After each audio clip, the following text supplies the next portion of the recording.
Today. Thanks for joining. Now, we know organizations have been ramping up their diversity and inclusion efforts in recent years. Have we seen more career opportunities for minorities as a result?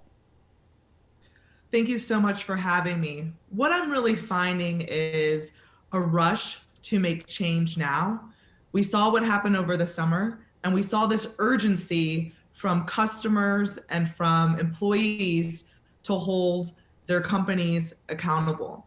And so I am seeing this rush to hire, to diversify at all levels.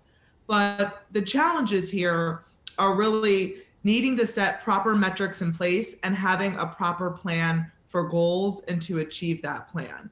Because we're not going to get anywhere if we just decide, okay, this is what we need to do very quickly. We need to make a long-term plan.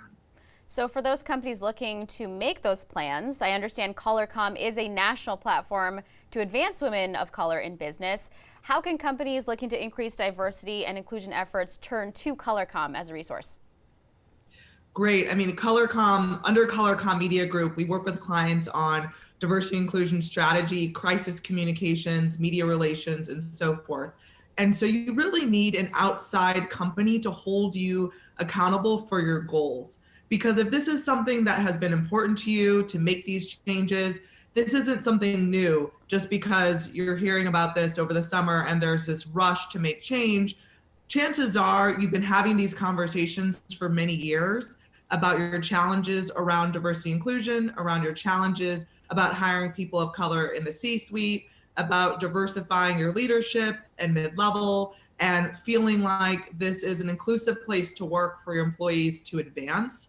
And that's really what it comes down to. So setting proper metrics and goals, having an outside company hold you accountable so that you meet those goals and you meet those needs and efforts are some very quick first steps. Because what I see are plans get put in place, but unfortunately, there's other priorities that happen, that come up, and these plans continue to get pushed back. So it's really important to have goals, to have metrics, and then also have some incentives tied to those goals and metrics. Yeah, Lauren, that's such a good point. This idea that other priorities might take precedence, might come up. So to that point, what does effective goal setting look like when it comes to creating a more diverse workforce so it doesn't get pushed to the back burner?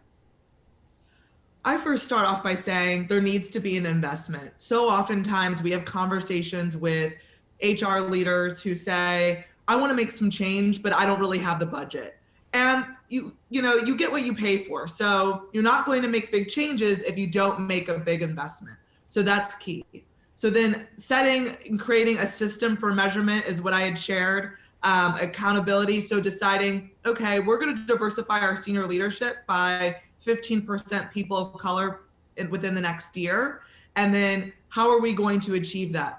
What are the dollars that we're going to invest to make that happen? What is the plans that we're going to put in place? And how are we measuring our goals and plans at 30 days, 90 days, 6 months, and to a year? That's how you really make changes. And we all know this. I mean, working in corporate America, we all know how to effectively achieve our goals. This shouldn't be any different, but this needs to be taken seriously, having a team in place, having a team of care to make those changes. And it's not just your diversity employees who are going to do the job to fix the problem. This really needs to start at the C-suite, and it really needs to be a 360 effort of everyone working towards an environment of inclusion.